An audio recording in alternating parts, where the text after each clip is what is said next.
to 33. Listen, wisdom is shouting in the streets. She is crying out in the marketplace. She is calling out where the noisy crowd gathers. Here, wisdom is depicted as a good woman in a marketplace, competing with a lot of noise para siya madinig. And supposedly, in the poetry, in the symbolism, ang kinakausap niya is a young man. Therefore, ang wisdom is addressed even to young people, to those who are still young. And wisdom is better learned, best applied while still young. Ang pamagat ng ating pag-aaral ngayon, na napakahalaga to have a happy, full life in Jesus. Be wise on time. Dapat maging wise tayo sa oras, hindi huli sa tamang oras. Madaling maging wise sa huli dahil natuto ka na, nagkamali ka na, nasaktan ka na. Pero ang pinakamabuti para ang tunay na pagpapala ng Panginoon ay mamulaklak, mamunga sa ating buhay, ma-maximize natin ang lahat ng magagandang kalooban ng Panginoon para sa atin, kailangan maging wise on time, sa tamang oras. And what is being wise on time? Bago magkamali. O habang nagkakamali pa lang at nagsisimula, hindi sa dulo na naani na ang mapait na bunga ng mga pagkakamali. Wisdom speaks and shouts, competes with noise, with foolishness. And the wise listens for wisdom, listens to wisdom. Yung sa dami ng ingay, inuulinig mo talaga kung alin yung wisdom. Sa dami ng bumubulong, sumisigaw, umaagaw sa ating pansin, ay tayo nanunuri. Napilit nating dinidinig kahit yung anas, bulong ng wisdom, sa kabila ng napakaraming dumadagundong na ingay ng foolishness sa ating paligid. Proverbs 1:20-33 sa pagpapatuloy, Fools, how long will you love being ignorant? How long will you make fun of wisdom? How long will you hate knowledge? Dito ay pinapakita na ang kamangmangan, ang foolishness, ay hindi lamang napakamaiksing panahon, matagal, mahaba. At salamat naman sa Diyos. Hindi instant naman. Usually, ang bunga ng foolishness. Hindi parusa agad. Hindi kahirapan agad. Hindi pagdurusa agad. Matagal, sunod-sunod na mga pagkakamali. Matagal, sunod-sunod na pagbibingi-bingihan sa katwiran. Matagal, sunod-sunod na pagbubulag-bulagan sa liwanag bago magkaroon ng mapait, masaklap at malaking bunga ang ating mga pagkakamali. Binibigyan tayo ng Panginoon ng panahon para matuto, para maisip, para magbagong loob, para magbago ng isip. Pero sabi ng wisdom, how long will you love being ignorant? How long will you keep repeating the same mistakes? How long will you keep listening to foolishness? Obserbahan natin sa maraming mga pamilya.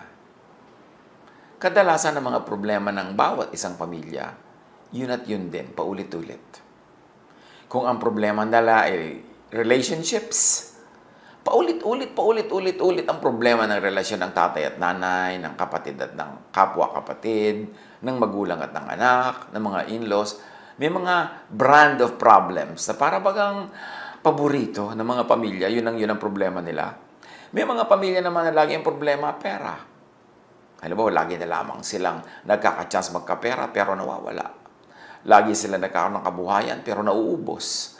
Lagi silang may chance na umahon pero mamaya babagsak na naman. Paulit-ulit, financial yung problem.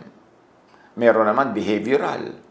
Kung yan ay dahil sa mga bisyo, dahil sa mga addictions, o dahil sa asal sa buhay. Meron naman ang problema nila, kalusugan. Paulit-ulit. Maliban na lang, of course, kung genetic yung dahilan ng sakit. Pero marami mga sakit ng pamilya na dahil sa kanilang lifestyle, dahil sa kanilang values, dahil sa kanilang pamamaraan ng pamumuhay, paulit-ulit ang mga problema kasi paulit-ulit din ang ginagawa nila mga maling hakbang. Kaya sabi ng wisdom, how long will you listen to foolishness? How long will you ignore wisdom? How long will you keep repeating the same mistakes? At sa puntong ito, magandang mag-isip tayo agad mga kapatid.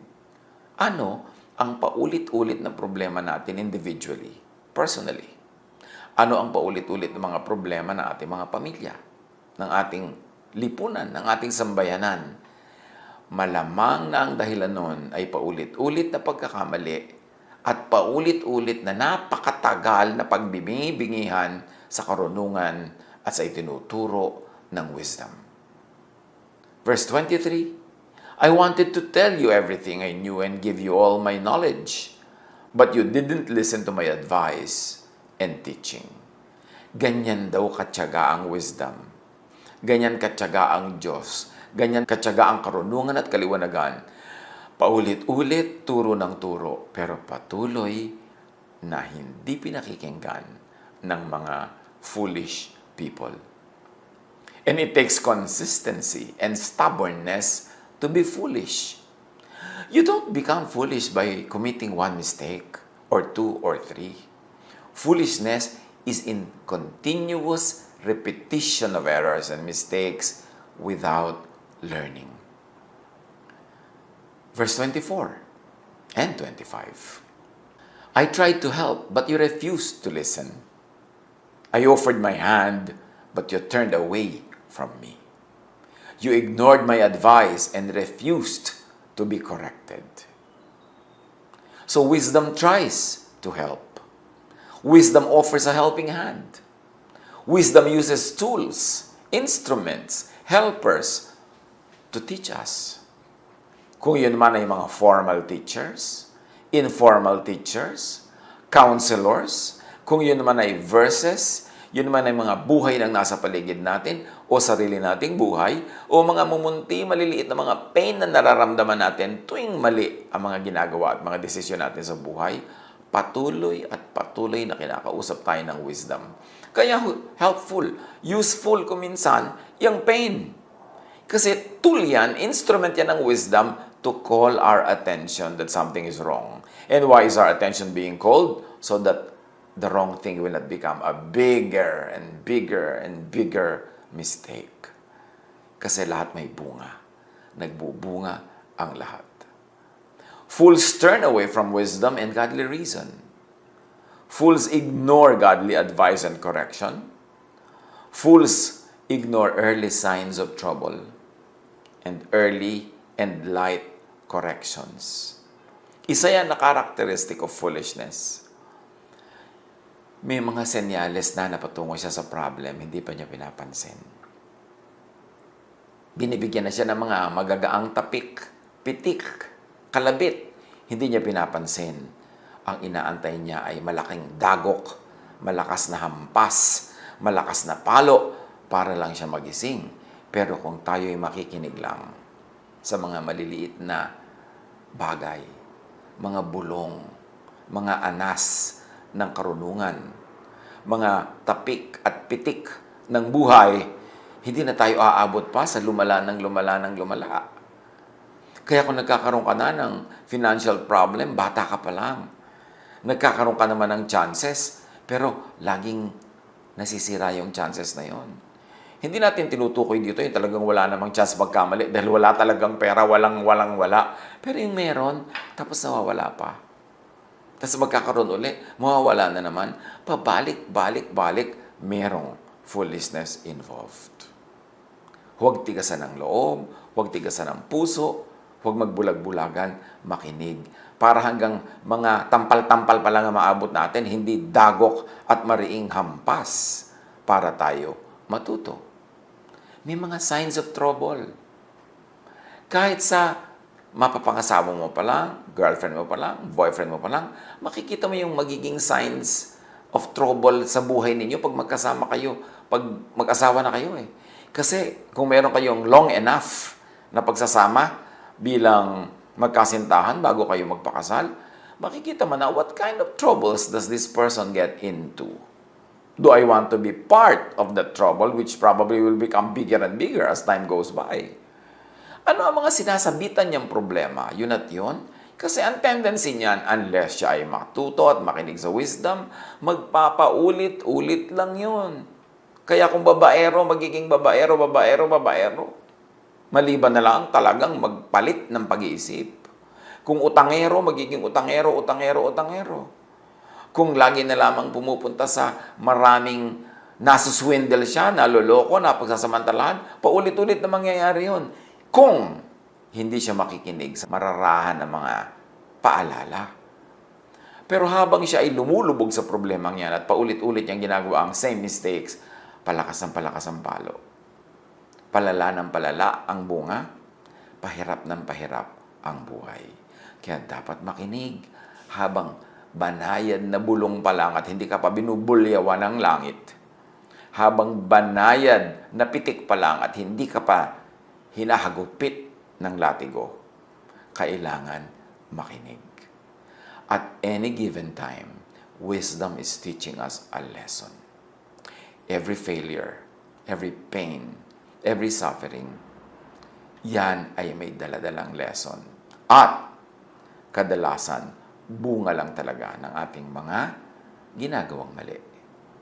Kung hindi man natin directly, personally ginagawa yan ng mga taong sangkot tayo at sangkot sila sa atin. Halimbawa, magulang at anak, kapatid at kapatid, mag-asawa, nagkakaroon tayo ng effect sa isa't isa.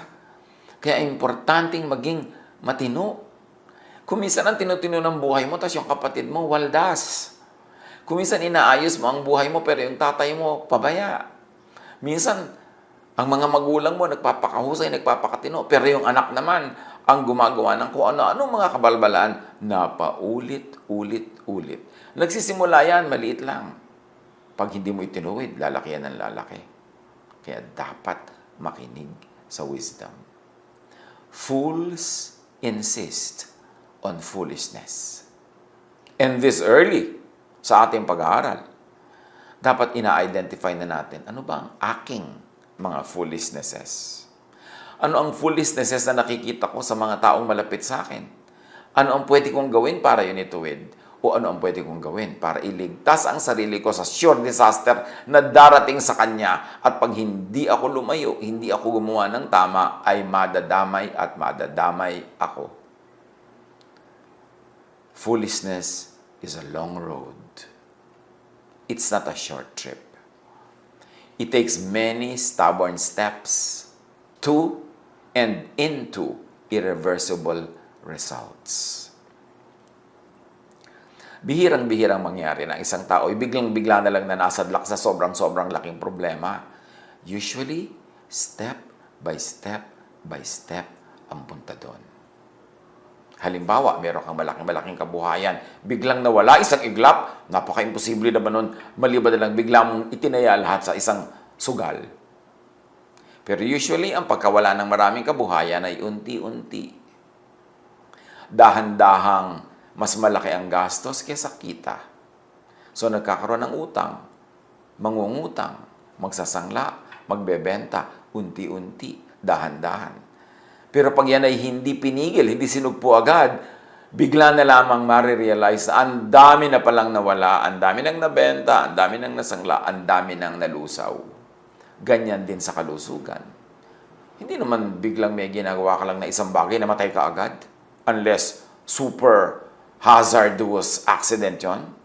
Usually, dahan-dahan. Kung ikaw ay may bisyo, ikaw ay sumisira sa iyong katawan, sa pagpupuyat, sa lifestyle, sa pagsuong sa mga panganib, dahan-dahan yun. At kadalasan along the way, nagkakaroon ng babala. Something goes wrong. Nagkakaroon ng pain. Nagkakaroon ng sorrow. At yun ay mga warning para tumigil ka na sa pag-pursue sa landas na yan, mag-iba ka na ng daan dahil ang pinupuntahan niyan, disaster. So even at this point, I like to challenge everyone, saan patungo ang mga steps nyo ngayon? Yung mga bagong desisyon nyo o desisyon nyo kahapon, last week, saan patungo? Patungo ba yun sa wisdom o sa foolishness? Nandito tayong lahat ngayon sa kinakatayuan, kinakaupuan natin, sa ating kinalalagyan dahil dinala dito tayo ng marami mga steps that we have taken in the past. Hindi ka biglang isang kisap mata, isang iglap nandyan ngayon. Bunga yan ng maraming mga hakbang. At kung nakakahalata ka na hindi mo gusto yung kinalalagyan mo ngayon, o hindi mo gusto ang pinupuntahan mo, stop, mag-U-turn, change your way para maiba. Huwag nang ituwid pa ng isang pagkakamali ang isang pagkakamali kasi lalong babaloktot. Umatras. Kung nakakaramdam ka na patungo ka sa disaster, atras. Kung noong mga una ay nakakalusot ka, nakakapagpalusot, don't think na laging may lusot. Why? Because what you plant is what you harvest. Yan, pag nag-analyze tayo ng maraming taong lumulubog sa problema, ang isang dahilan. Magkakaproblema sila dahil sa foolishness, magpapalusot. Gagawa ng palusot, tatapalan, tatakpan, pagtatakpan, gagawa ng isang mali para takpan yon o para punuan yung kulang. Pero mamaya, palaki ng palaki yung mistake, palaki ng palaki ang kulang, palaki ng palaki ang ginagawang pagtapal, hanggang isang araw sumambulat na ang laki-laki na pala ng problema. Verse 26 of Proverbs 1, "So I will laugh," sabi ni Wisdom, "at your troubles, and make fun of you when what you fear happens. Disasters will strike you like a storm. Problems will pound you like a strong wind. Trouble and misery will weigh you down."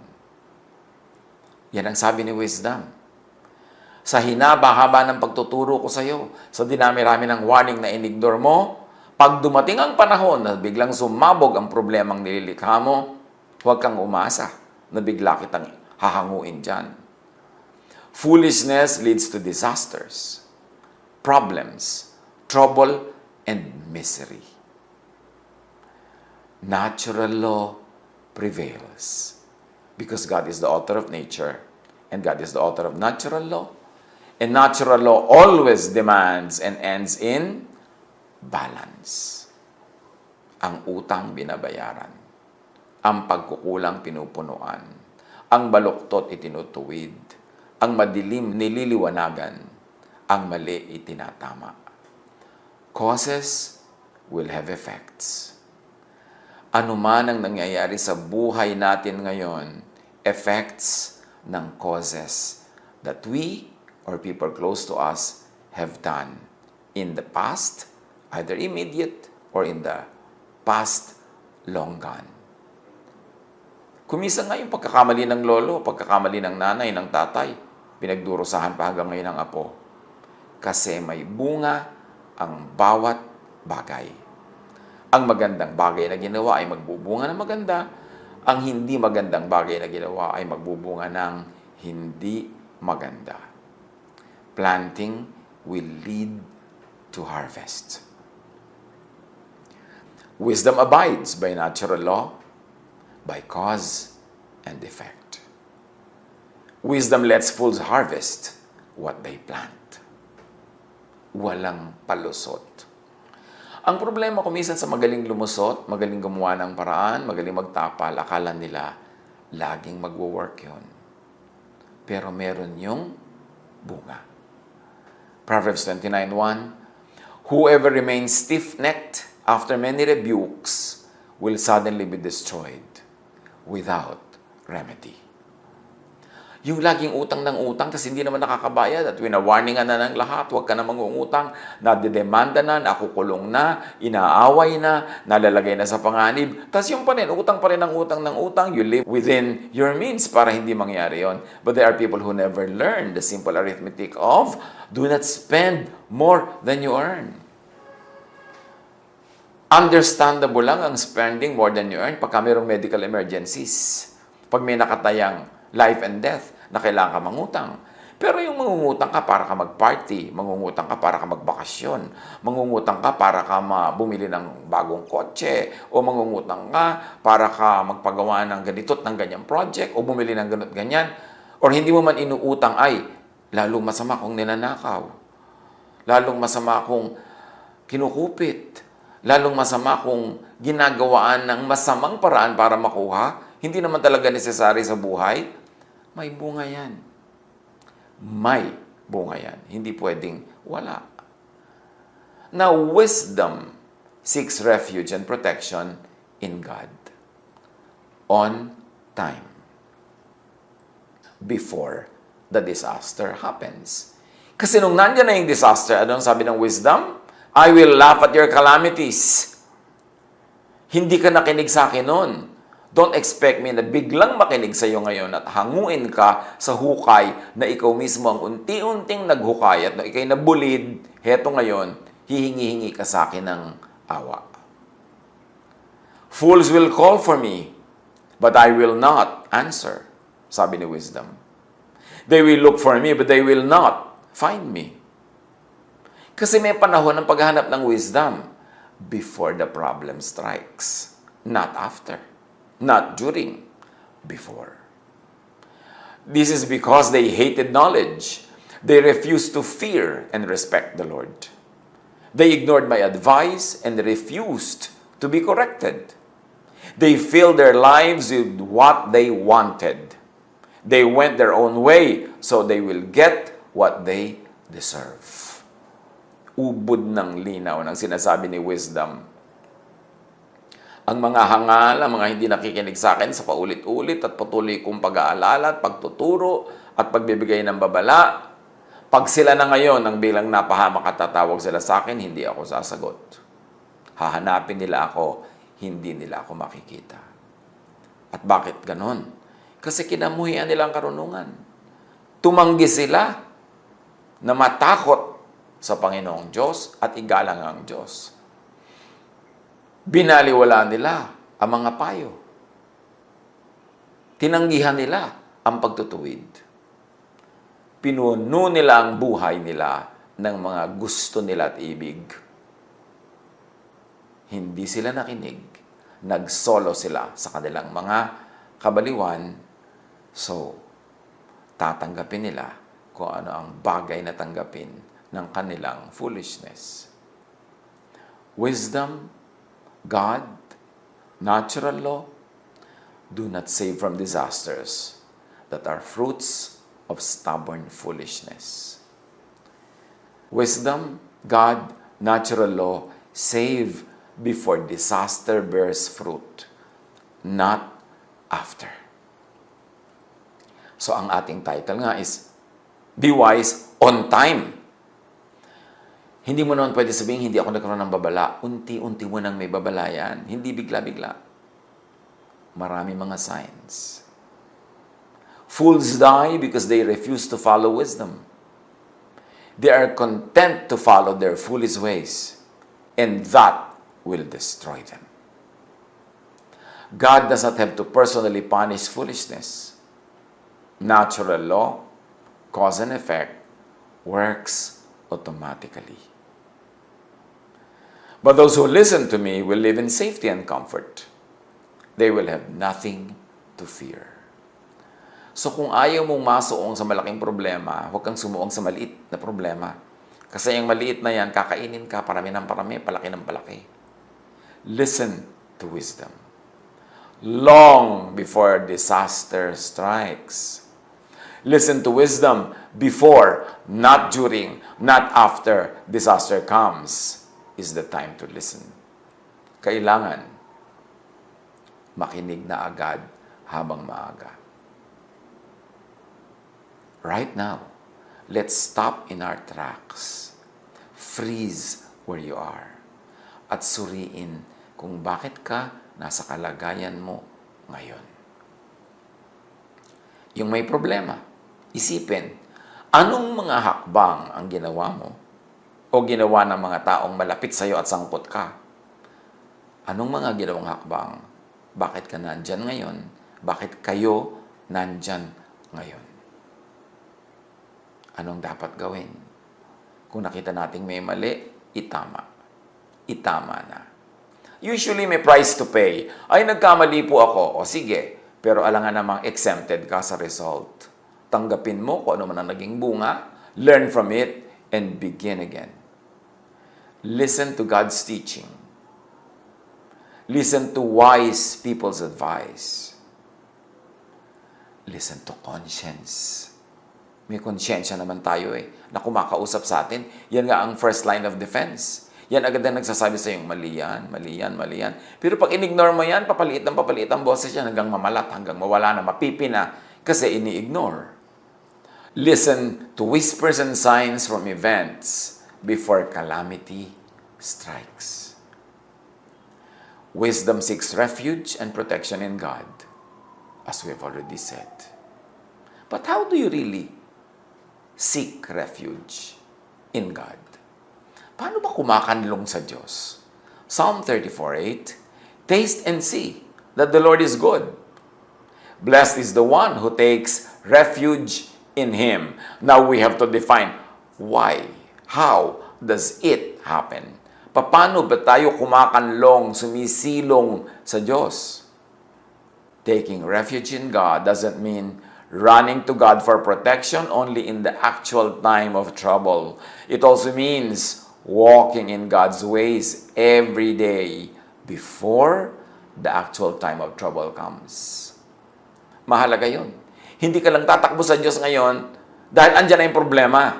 Dapat araw-araw, wala pang problema, bago magka-problema. At para hindi magka-problema, humahakbang ka na unti-unti, kahit maliliit na hakbang, patungo sa Diyos sa pagsunod sa kalooban ng Diyos. Hindi pwedeng hakbang ka ng hakbang ng palayo sa Diyos, tapos biglang ang kaharap mo ay disaster, bigla kang tatakbo pabalik sa Diyos kasi ang layo na nang narating mo. Taking refuge in God is best done by walking every day in the right path. Small steps. Ang tunay na pagkubli sa Diyos, pagsilong sa Diyos, yung pagkubli at pagsilong sa Kanya sa maliliit na paraan, araw-araw, sa marami at mahabang panahon.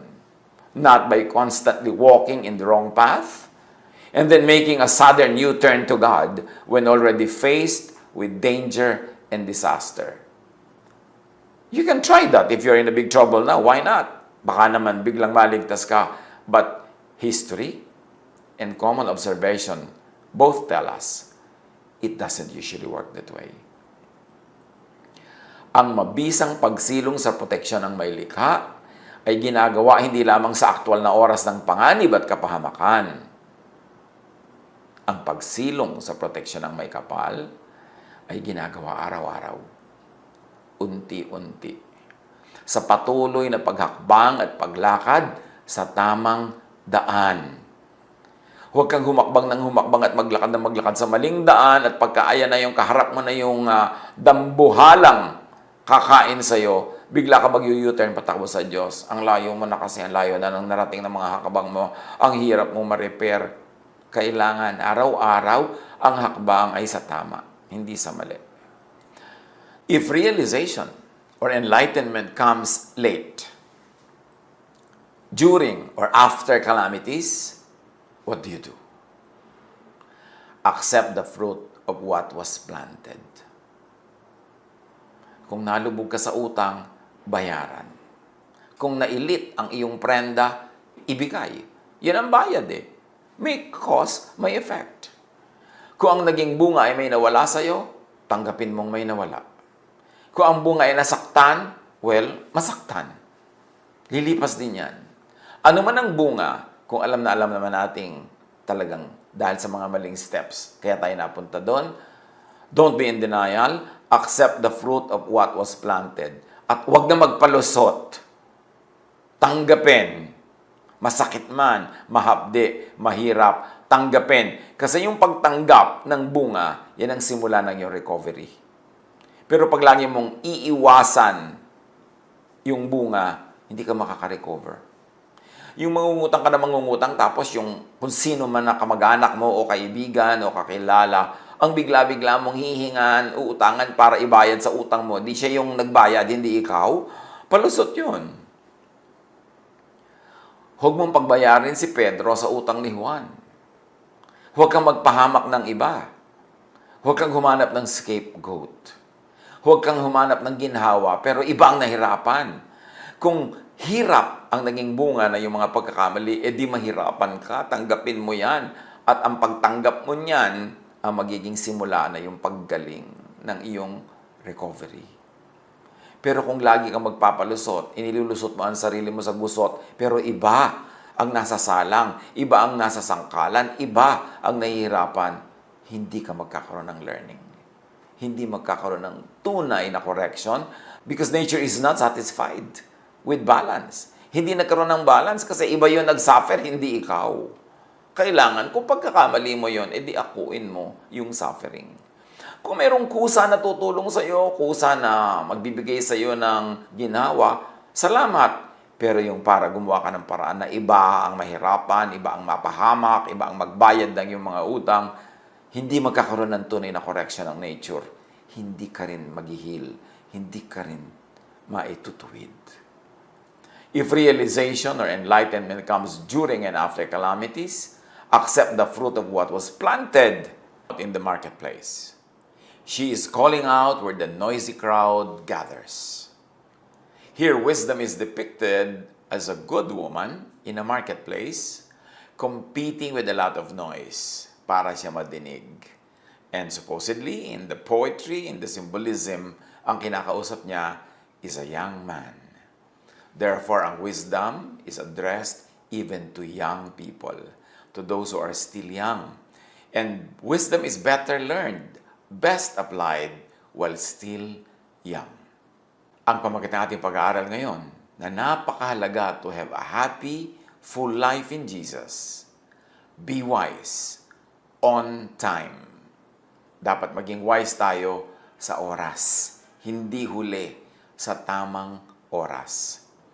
Madaling maging wise sa huli dahil natuto ka na, nagkamali ka na, nasaktan ka na. Pero ang pinakamabuti para ang tunay na pagpapala ng Panginoon ay mamulaklak, mamunga sa ating buhay, ma-maximize natin ang lahat ng magagandang kalooban ng Panginoon para sa atin, kailangan maging wise on time, sa tamang oras. And what is being wise on time? Bago magkamali. O habang nagkakamali pa lang at nagsisimula, hindi sa dulo na naani na ang mapait na bunga ng mga pagkakamali. Wisdom speaks and shouts, competes with noise, with foolishness. And the wise listens for wisdom, listens to wisdom. Yung sa dami ng ingay, inuulinig mo talaga kung alin yung wisdom. Sa dami ng bumubulong, sumisigaw, umaagaw sa ating pansin, ay tayo nanunuri. Napilit nating dinidinig kahit yung anas, bulong ng wisdom, sa kabila ng napakaraming dumadagundong na ingay ng foolishness sa ating paligid. Proverbs 1:20-33 sa pagpapatuloy, Fools, how long will you love being ignorant? How long will you make fun of wisdom?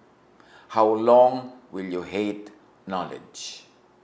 Dito ay pinapakita na ang kamangmangan, ang foolishness, ay hindi lamang napakamaiksing panahon, matagal, mahaba. At salamat naman sa Diyos. Hindi instant naman. Usually, ang bunga ng foolishness. Hindi parusa agad. Hindi kahirapan agad. Hindi pagdurusa agad. Matagal, sunod-sunod na mga pagkakamali.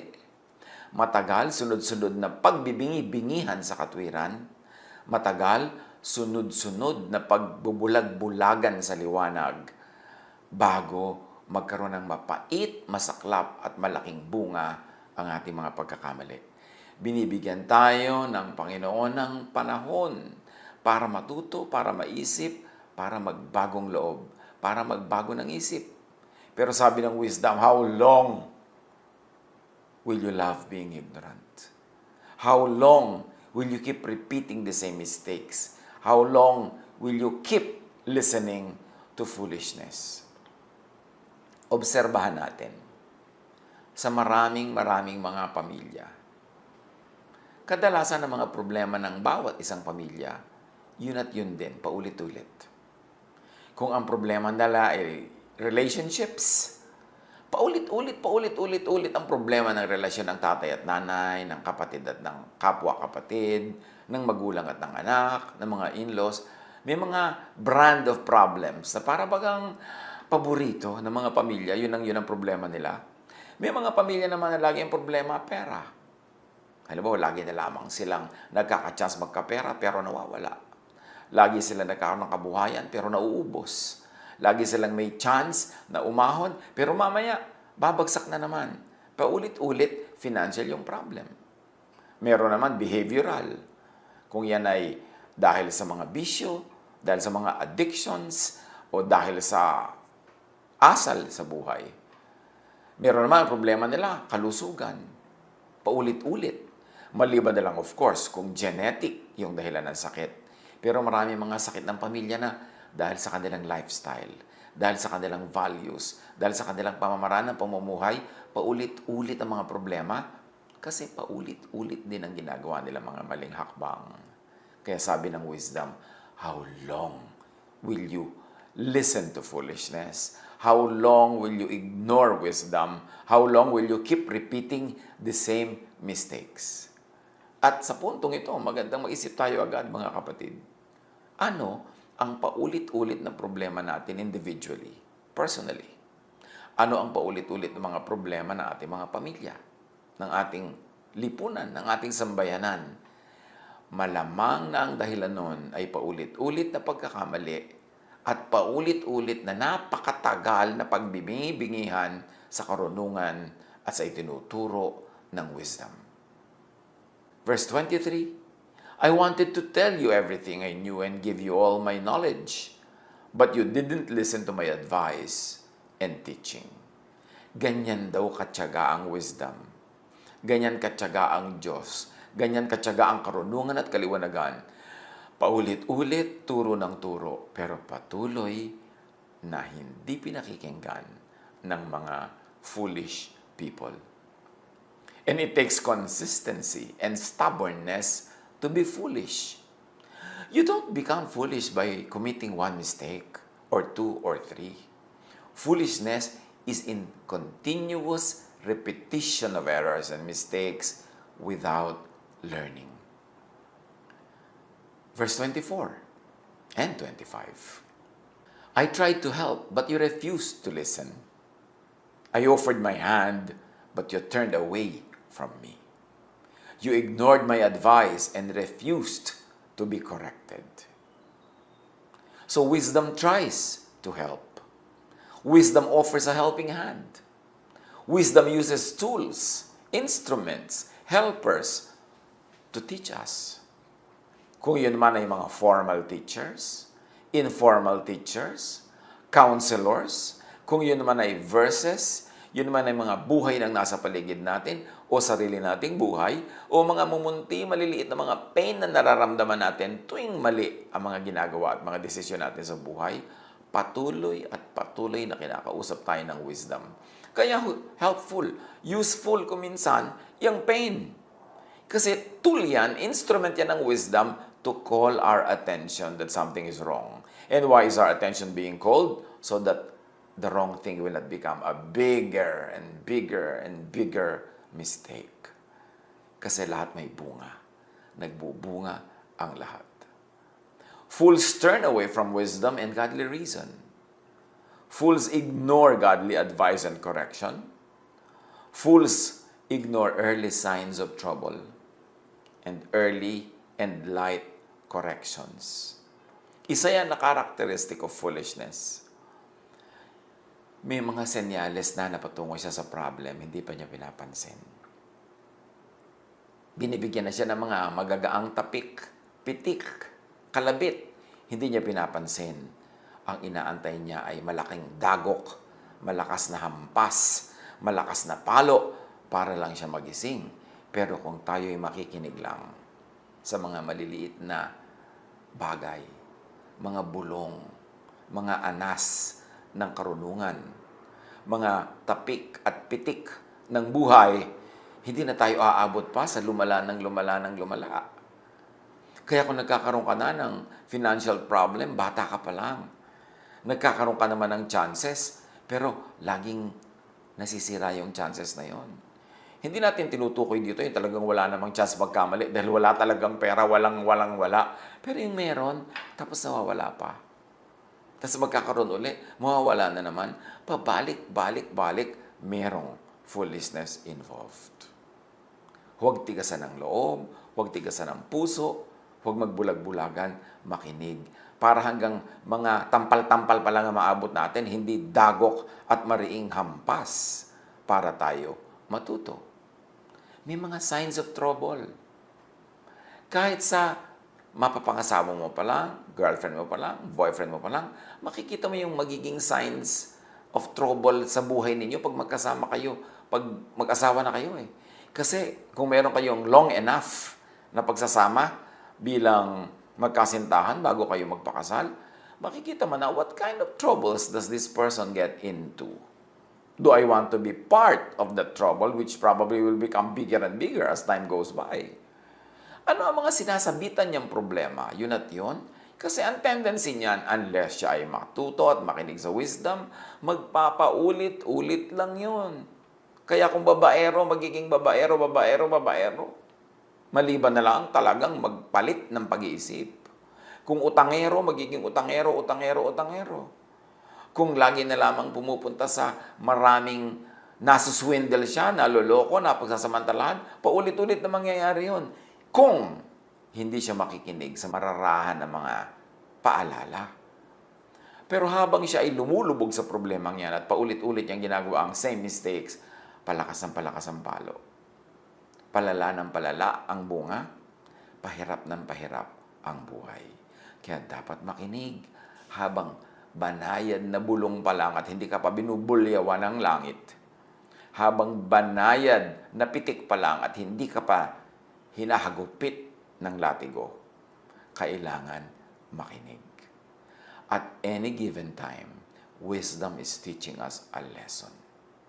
Every failure, every pain, every suffering, yan ay may daladalang lesson.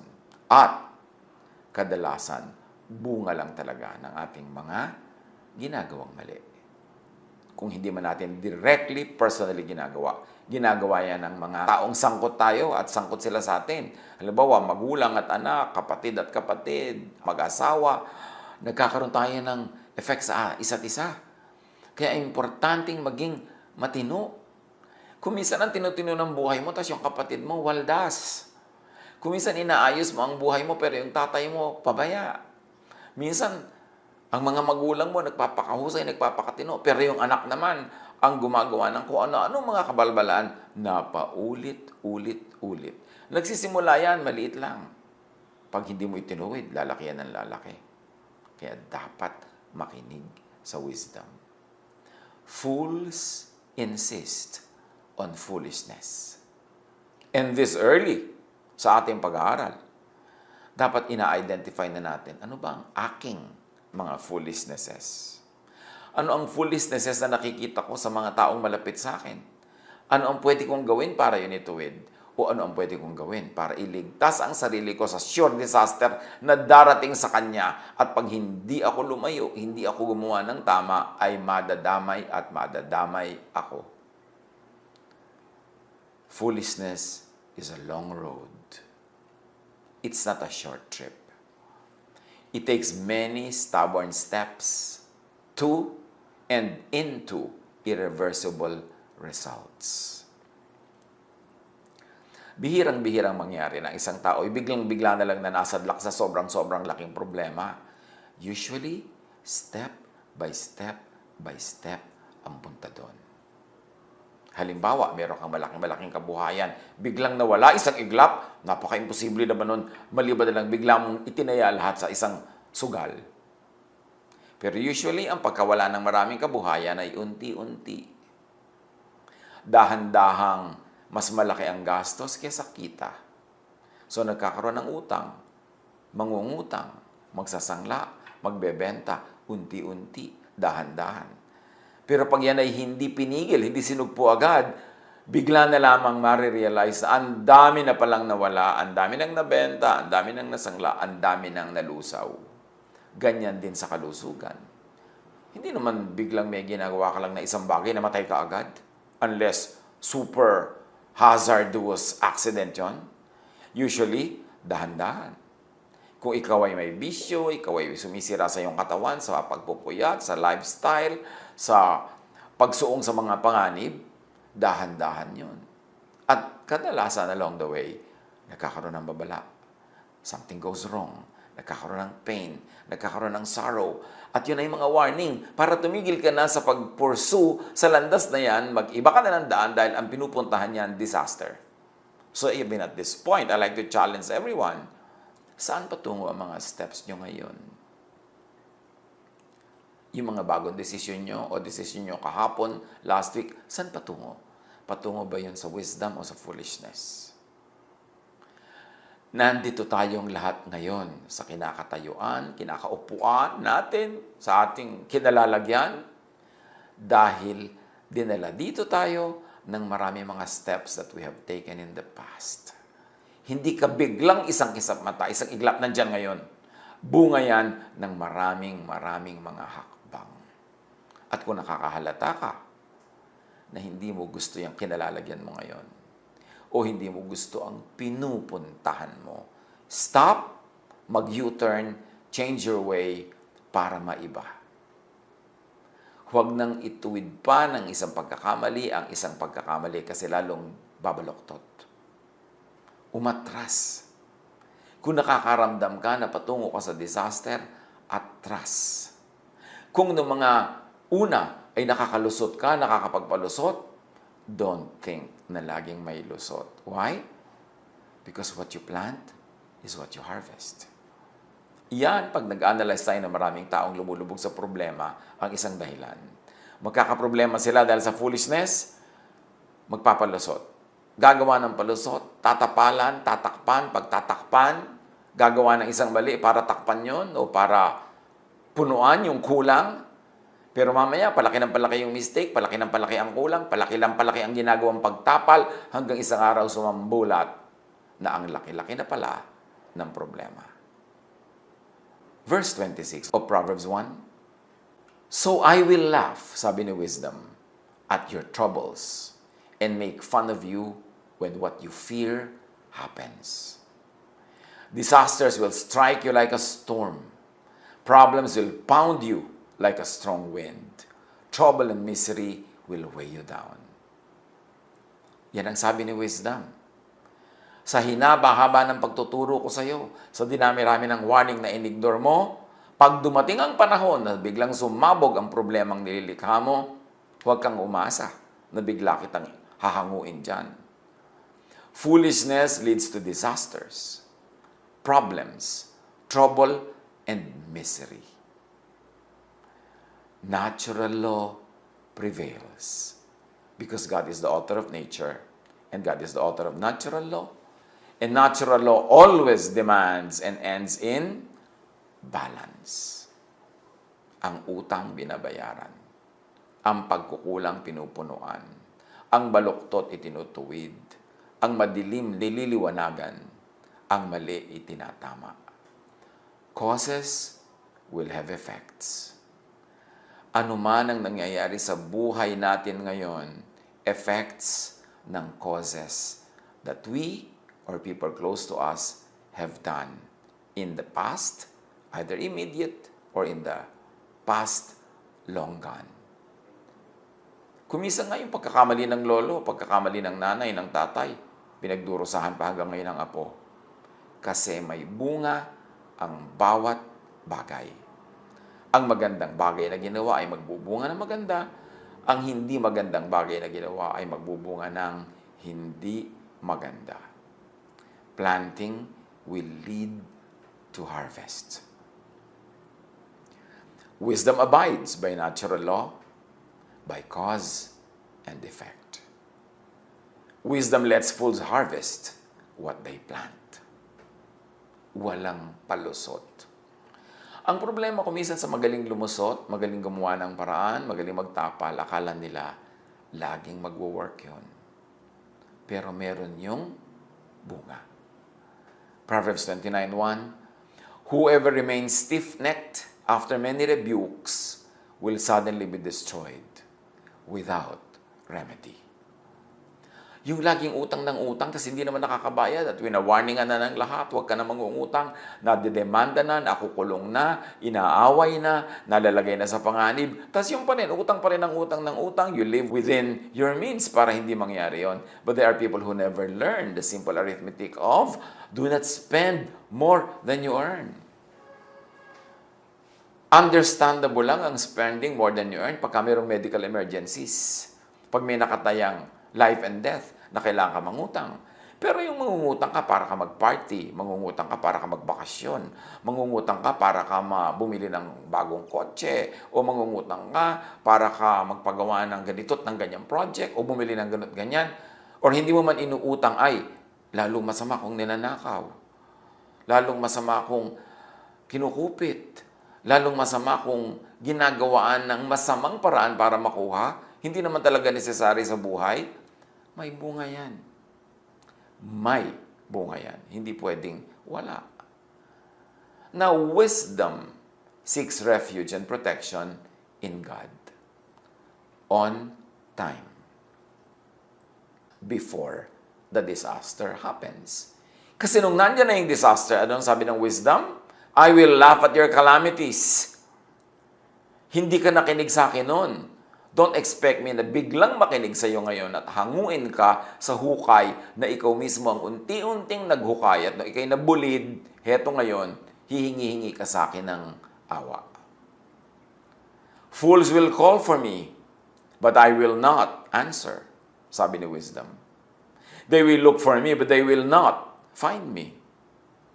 Kasi may panahon ng paghahanap ng wisdom before the problem strikes, not after. Not during, before. This is because they hated knowledge. They refused to fear and respect the Lord. They ignored my advice and refused to be corrected. They filled their lives with what they wanted. They went their own way, so they will get what they deserve. Ubod ng linaw ng sinasabi ni wisdom.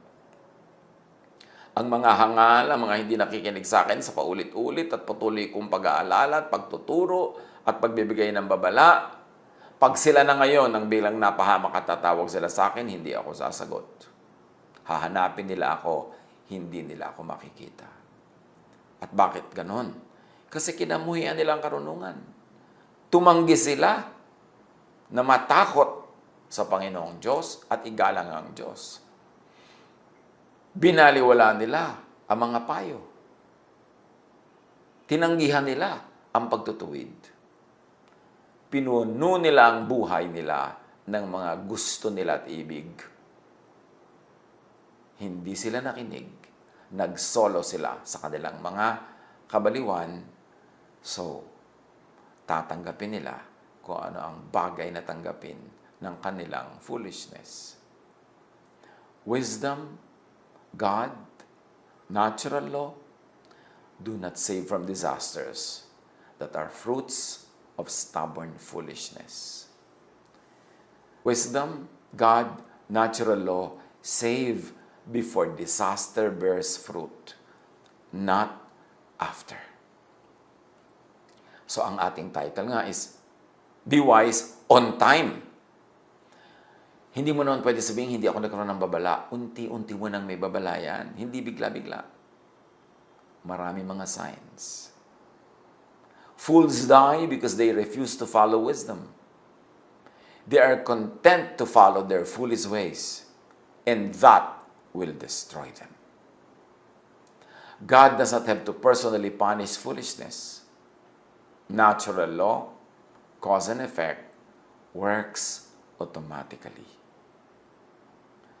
But those who listen to me will live in safety and comfort. They will have nothing to fear. So kung ayaw mong masuong sa malaking problema, huwag kang sumuong sa maliit na problema. Kasi yung maliit na yan, kakainin ka, parami ng parami, palaki ng palaki. Listen to wisdom. Long before disaster strikes. Listen to wisdom before, not during, not after disaster comes is the time to listen. Kailangan makinig na agad habang maaga. Right now, let's stop in our tracks. Freeze where you are. At suriin kung bakit ka nasa kalagayan mo ngayon. Yung may problema, isipin, anong mga hakbang ang ginawa mo o ginawa ng mga taong malapit sa iyo at sangkot ka? Anong mga ginawang hakbang? Bakit ka nandyan ngayon? Bakit kayo nandyan ngayon? Anong dapat gawin? Kung nakita nating may mali, itama. Itama na. Usually may price to pay. Ay, nagkamali po ako. O sige, pero alangan namang exempted ka sa result. Tanggapin mo kung ano man ang naging bunga, learn from it, and begin again. Listen to God's teaching. Listen to wise people's advice. Listen to conscience.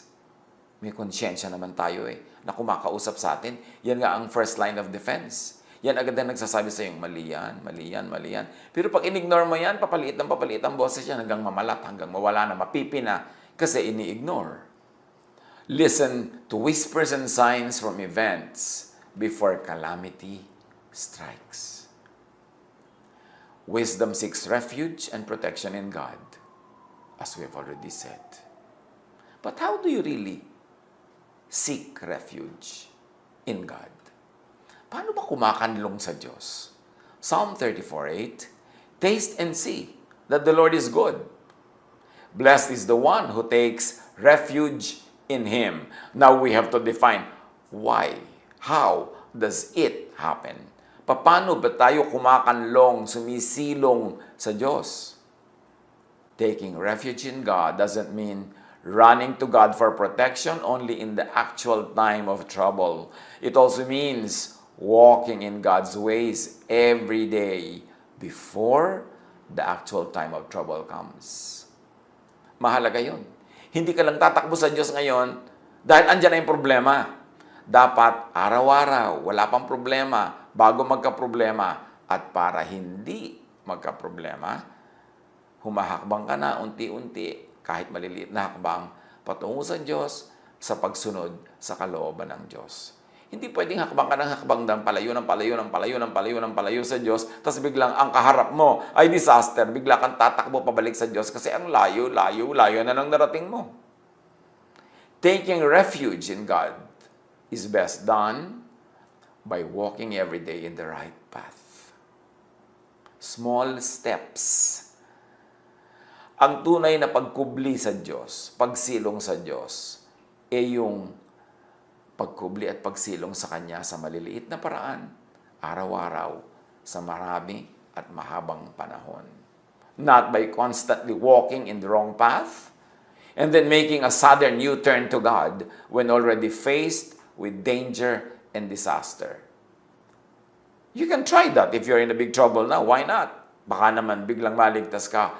But history and common observation both tell us it doesn't usually work that way.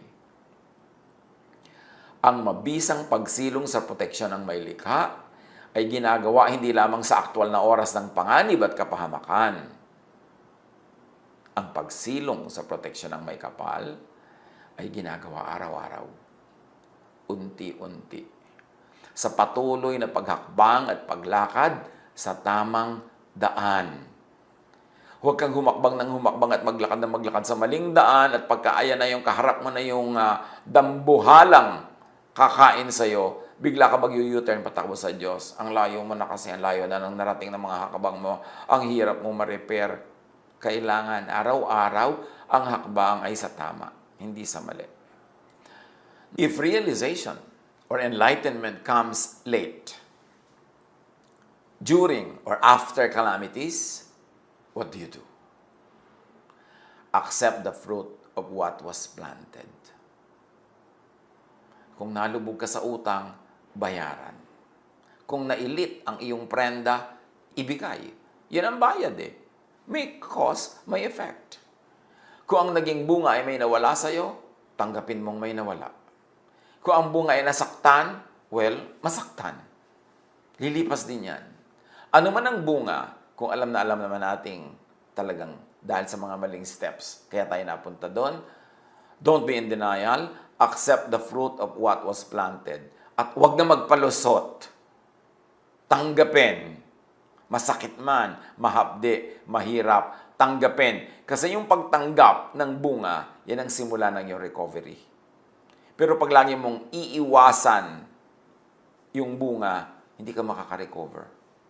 Yung mangungutang ka na mangungutang, tapos yung kung sino man na kamag-anak mo o kaibigan o kakilala, ang bigla-bigla mong hihingan, uutangan para ibayad sa utang mo. Di siya yung nagbayad, hindi ikaw.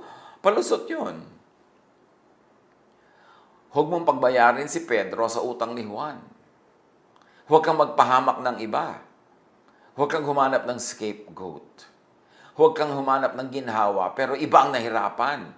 Kung hirap ang naging bunga na yung mga pagkakamali, di mahirapan ka, tanggapin mo yan. At ang pagtanggap mo niyan, ang magiging simula na yung paggaling ng iyong recovery. Pero kung lagi kang magpapalusot, inilulusot mo ang sarili mo sa gusot, pero iba ang nasasalang, iba ang nasasangkalan, iba ang nahihirapan, hindi ka magkakaroon ng learning. Hindi magkakaroon ng tunay na correction because nature is not satisfied with balance. Hindi nagkaroon ng balance kasi iba yung nag-suffer, hindi ikaw. Kailangan, kung pagkakamali mo yon, edi akuin mo yung suffering. Kung mayroong kusa na tutulong sa iyo, kusa na magbibigay sa iyo ng ginawa, salamat. Pero yung para gumawa ka ng paraan na iba ang mahirapan, iba ang mapahamak, iba ang magbayad ng yung mga utang, hindi magkakaroon ng tunay na correction ng nature. Hindi ka rin maghihil. Hindi ka rin maitutuwid. If realization or enlightenment comes during and after calamities, accept the fruit of what was planted. Pay. Learn.